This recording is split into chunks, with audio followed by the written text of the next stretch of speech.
ukur kecepatan mesin atau RPM. Jadi sensor ini merupakan salah satu sensor yang vital.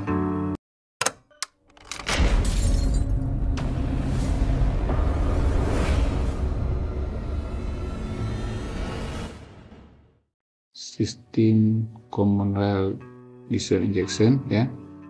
Nah, inilah yang dinamakan dengan common rail, di mana di dalamnya ada bahan bakar bertekanan tinggi yang dipompakan oleh pompa injeksi ya, pompa high pressure pump yang di sini. Kemudian common rail ini juga dihubungkan dengan rail pressure sensor, dan bagian ujung ada pressure control valve. Kemudian ini dihubungkan ke injektor. Dan ini adalah yang ini kuning-kuning adalah pipa pengembali ya.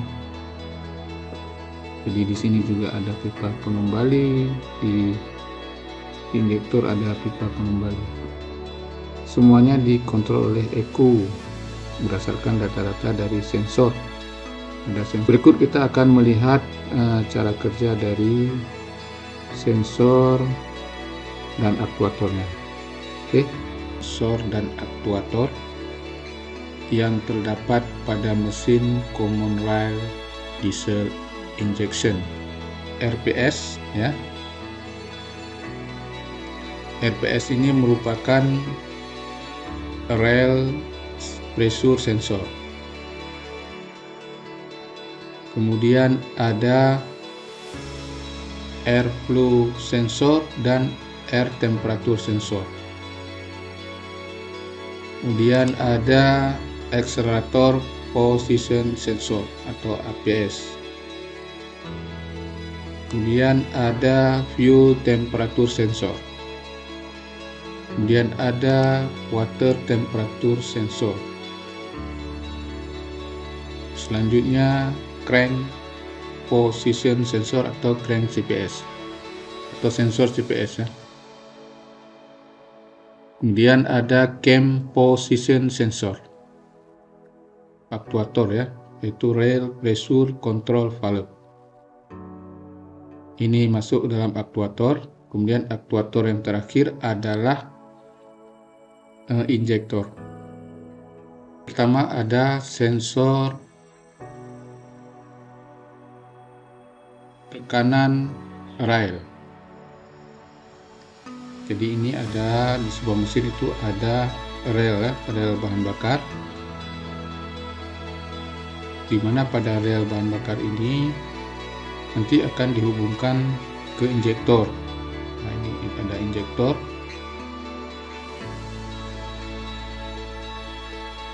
Kemudian pada rel bahan bakar ini atau common rail ini juga dipasang yang pertama ada fuel pressure sensor. Kemudian pada bagian ujung ada fuel pressure regulator valve ya. Jadi fungsi daripada fuel pressure sensor adalah untuk mengukur tekanan bahan bakar yang terdapat pada common rail ya.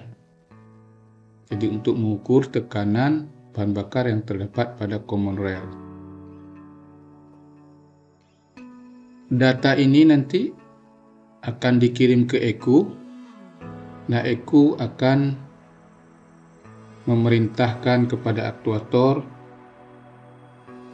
untuk mengkoreksi jumlah injeksi bahan bakar, kemudian untuk koreksi waktu injeksi bahan bakar. Kemudian data ini juga digunakan untuk kontrol tekanan bahan bakar dalam common rail sesuai dengan RPM. Kalau yang dua ini itu aktuatornya adalah injektor, sedangkan yang nomor 3 ini aktuatornya adalah ini rail pressure control valve. Gambar dari dalam common rail yang dipasang dengan sensor. Nah, sensor ini mempunyai 3 terminal ya. Ini yang terbuat dari piezoresistan atau tahanan piezo. Nah, dari akibat tekanan bahan bakar yang diterima oleh sensor ini, nanti dia akan memberikan data ya ke ECU, data melalui terminal outputnya ini ke ECU ya, dalam bentuk variasi tegangan. Biasanya mulai dari 0 sampai 5 volt ya.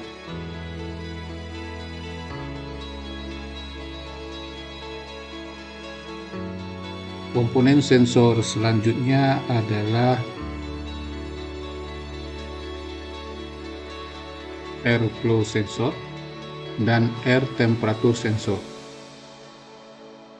Biasanya kedua sensor ini dipasang di saluran intake ya, untuk mengukur jumlah udara yang masuk dan tekanan udara yang mengalir di intake manifold ya. Jadi data-data hasil pengukuran dari AFS atau airflow sensor ini akan dikirim ke ECU, kemudian data dari pengukuran temperatur sensor juga akan dikirim ke ECU. Data ini akan diolah oleh ECU atau ECU untuk penggunaan kontrol daripada yang pertama EGR atau kontrol exhaust gas recirculation, kemudian untuk mengontrol koreksi jumlah bahan bakar pada aktuator injektor, koreksi waktu injeksi bahan bakar, dan kontrol jumlah bahan bakar saat start awal.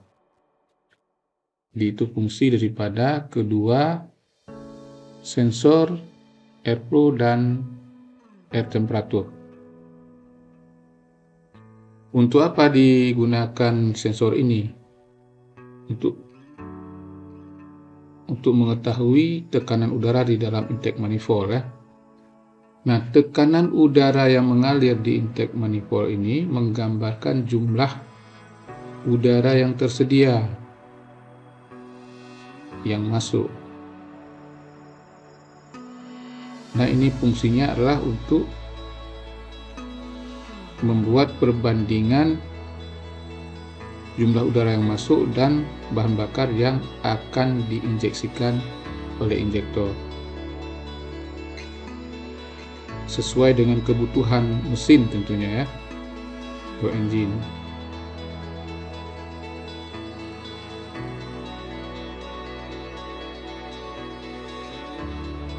Kemudian ada sensor APS.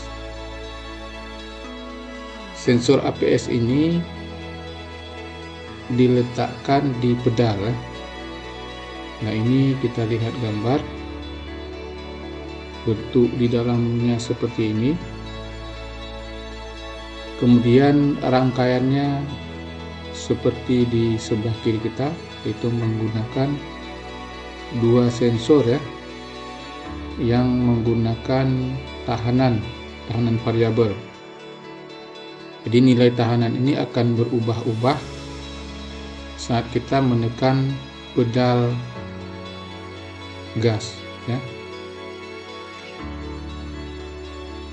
Jadi dia ada 6 buah kabel yang keluar dari sini. Jadi data yang diukur oleh sensor ini ya, saat kita menekan pedal gas, tentu ini akan berpengaruh kepada throttle ya. Nah, dia akan mengukur bukaan throttle sebenarnya melalui pedal gas ini. Jadi berapa derajat bukaan throttle. Nah, ini akan dikirim datanya ke ECU, kemudian di ECU dia akan melakukan perintah ke aktuator yaitu injektor ya, untuk menentukan kuantiti daripada bahan bakar dan waktu penyemprotan bahan bakar.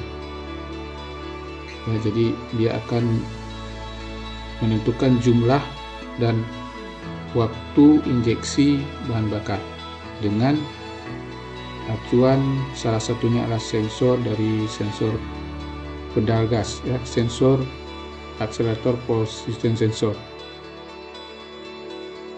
Tentu harus berhubungan dengan throttle ya.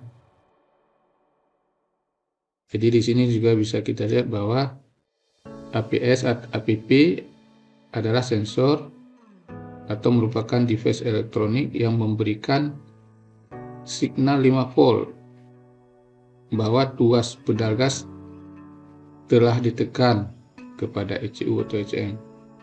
Kemudian ECM akan memerintahkan throttle actuator control sensor untuk membuka katup udara ya. Jadi dia melakukan tugasnya melalui throttle sensor ya,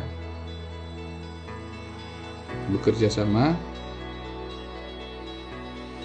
Dan ini nanti melalui ECU dia akan memerintahkan solenoid aktuator injektor melakukan injeksi bahan bakar ya.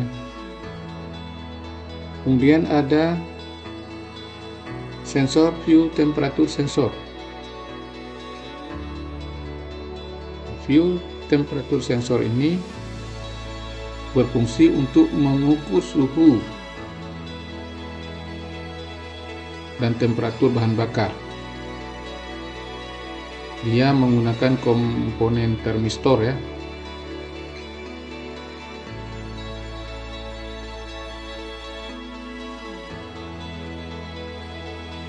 Termistor model NTC.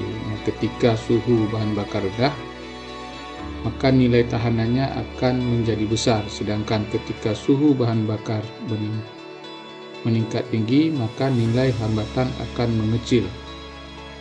Jadi dia menggunakan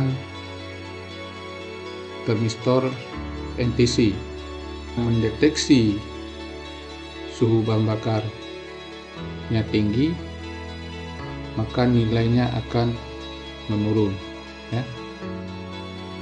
Nah, naik turunnya nilai tahanan ini dia akan berpengaruh pada output dari ini ya, output tegangannya. Tegangan inilah yang akan dikirim ke ECU. Jadi dia mengukur suhu udara, suhu bahan bakar, kemudian nilainya dalam bentuk tegangan, variasi tegangan, kirim ke ECU. Kemudian ECU akan memerintahkan aktuator untuk koreksi bahan bakar. Selanjutnya ada water temperature sensor.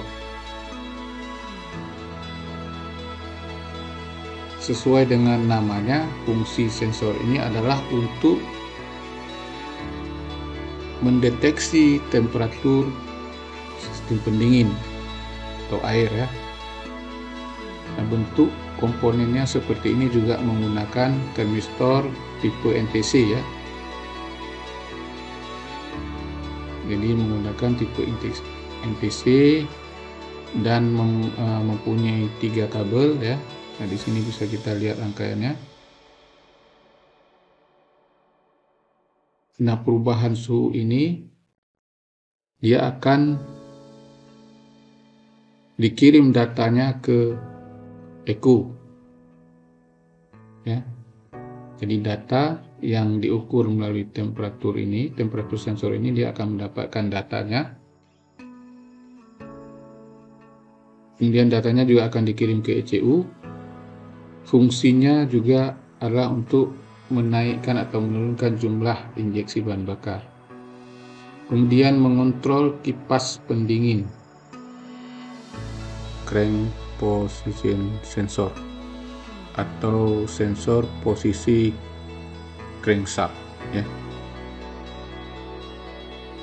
Nah, di animasi bisa kita perhatikan bahwa fungsi dari crankshaft ya, untuk membaca sudut crankshaft ya. Kemudian melihat posisi piston dalam proses tentunya, kemudian mengukur kecepatan mesin atau RPM. Jadi sensor ini merupakan salah satu sensor yang vital dalam sistem common rail diesel injection, karena tanpa menggunakan sensor ini mesin pastikan tidak bisa hidup ya.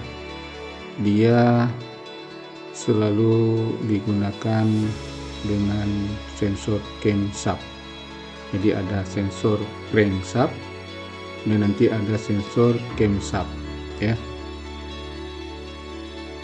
Jadi hasil pengukuran atau data-data yang didapatkan oleh sensor berupa putaran mesin, posisi piston, kemudian sudut cross angle, ini akan dikirim ke ECU. Nah, di ECU ini nanti akan mengirimkan signal ke aktuator atau ke injektor untuk menentukan waktu daripada semprotan bahan bakar oleh injektor ya. Jadi fungsinya adalah untuk menentukan waktu injeksi bahan bakar oleh injektor ya. Nah, sensor ini itu ada yang tipe Hall, kemudian ada juga yang tipe induktif. Nah, yang kita lihat di sini adalah tipe induktif ya, dimana ada dua komponen. Yang ini ada komponen triggernya yang berputar ini, kemudian yang ini adalah ada sensornya. Manakala pada titik-titik tertentu dia akan terbangkit induksi ya di sensor. Nah, induksi inilah, tegangan induksi inilah yang nanti akan dikirim ke ECU atau ECU ya.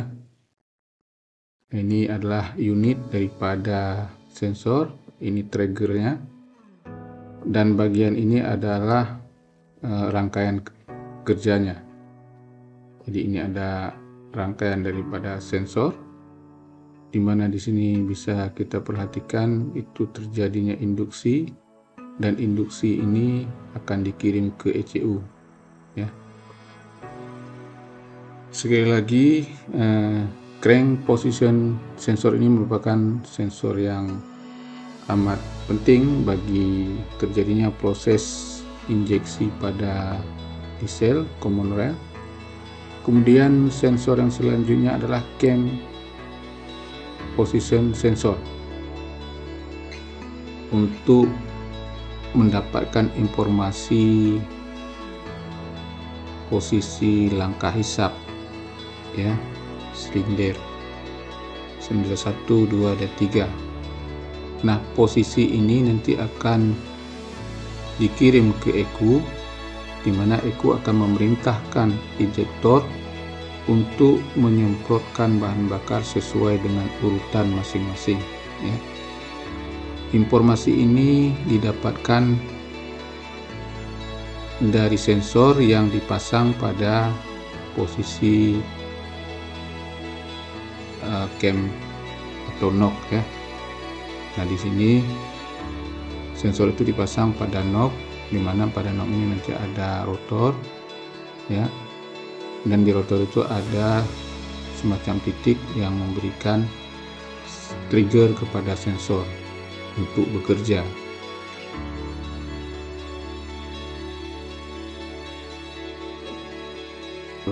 Ya, ada sensornya, di mana ada 3 kabel. Cara kerjanya bisa kita lihat bahwa ini ada sumber arus 12 volt yang masuk ke sensor, kemudian keluar ke ground.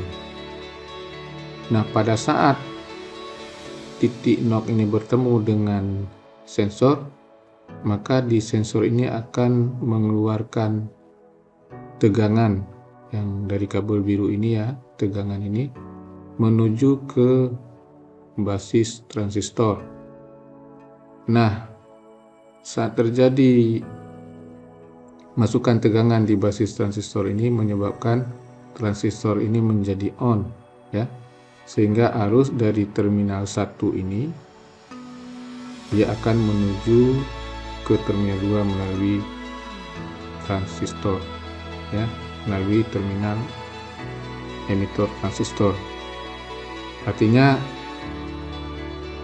saat ini terjadi tegangan masuk kemari, maka akan terjadi perintah ke ECU untuk melakukan injeksi bahan bakar ya. Itulah posisi atau fungsi daripada cam position sensor. Sekarang di aktuator itu di sini ada dua. Yang pertama ada RPCV, Rail Pressure Control Valve, atau katup kontrol tekanan rel ya. Kemudian nanti yang kedua ada aktuator injektor. Kita bahas dulu RPCV. Nah, RPCV ini adalah sebuah katup elektronis ya, yang mengatur tekanan bahan bakar di pipa bahan bakar atau common rail ya. Bila tekanannya tidak sesuai, maka dia akan membypass ya aliran bahan bakar kembali ke tangki. Nah, di sini bisa kita lihat. Bila nanti tekanannya melebihi tekanan yang diinginkan oleh engine, dia akan membuka katup, membypass sebagian bahan bakar itu kembali ke tangki ya. Jadi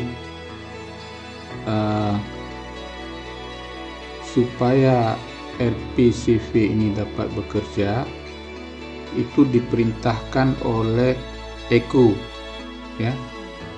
Jadi diperintahkan oleh ECU, dan ECU itu akan untuk melakukan eksekusi terhadap RPCV ini, dia membutuhkan data-data dari sensor. Data-data tersebut adalah beban mesin, kecepatan mesin, kemudian temperatur pendingin, kemudian jumlah tekanan udara yang masuk di intake manifold, kemudian juga jumlah udara ya yang masuk dari intake manifold. Berdasarkan data-data inilah ECU akan membuat sebuah regulasi terkait dengan tekanan bahan bakar dalam common rail yang dibutuhkan ya. Jadi tekanan bahan bakar dalam rel itu tidak tetap ya, tetapi dia berubah-ubah sesuai dengan beban mesin, sesuai dengan kebutuhan operasional mesin ya. Jadi kalau pada posisi engine idle, maka tekanan akan berbeda dengan posisi engine putaran sedang maupun engine putaran tinggi dengan beban penuh. Nah, inilah penyesuaian akan dilakukan oleh valve ya, yang dikontrol oleh ECU. Jadi kalau kita perhatikan komponen dari katup kontrol ini, ada dua katup sebenarnya. Yang bagian depan ini adalah katup yang dilakukan oleh tekanan pegas ya. Katup pertama itu melalui tekanan pegas. Apabila tekanan bahan bakar melebihi tekanan pegas, maka bahan bakar ini akan dilewatkan melalui lubang ini ke katup yang satu lagi yang digerakkan oleh ECU melalui solenoid ini, ya. Jadi dia akan menuju ke katup kontrol yang kedua, ya, dimana katup kontrol yang kedua ini dikontrol oleh ECU, ya. Nanti ECU akan memerintahkan buka atau tutup sesuai dengan kebutuhan engine. Nah, aliran bahan bakar ini yang melebihi ini akan dikembalikan ke tangki bahan bakar. Begitulah kejadiannya, terus continue siklus, ya, sehingga tekanan bahan bakar dalam rel itu akan terjadi sesuai dengan yang dibutuhkan. Yang terakhir, aktuator adalah injektor. Nah, ini bisa kita lihat fungsi daripada injektor sudah sangat kita ketahui adalah untuk menginjeksikan bahan bakar dalam ruang bakar engine sesuai dengan saatnya, yaitu pada langkah kompresi, ya.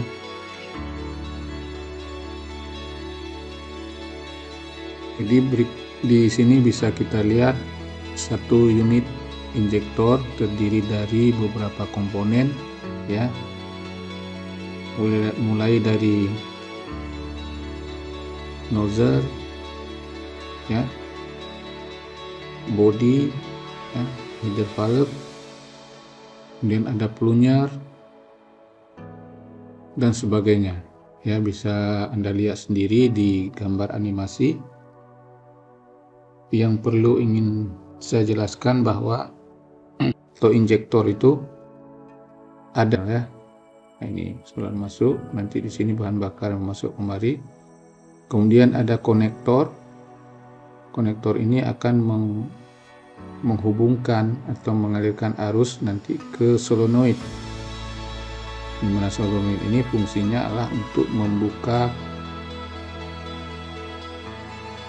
katup atau untuk memberikan perintah injeksi, ya, untuk menarik needle. Kemudian ada selang kembali atau return pipe, ya, yang akan berhubungan ke tangki. Jadi saat ECU memerintahkan injeksi, maka dia akan memberikan signal ke solenoid. Nah, solenoid ini akan membuat injektor menginjeksikan bahan bakar ke ruang bakar. Nah, bahan bakar yang tidak habis terinjeksi, yang bertekanan tinggi di chamber ini, dia akan keluar, ya, masuk melalui katup ini, keluar menuju ke pipa pengembali, ya. Jadi bahan bakar yang tidak habis diinjeksikan ke ruang bakar, maka bahan bakar ini akan kembali melalui lubang katup ini ke pipa pengembali ke tangki. Jadi begitulah cara kerja daripada injektor pada sebuah kendaraan diesel common rail. Terima kasih. Assalamualaikum warahmatullahi wabarakatuh.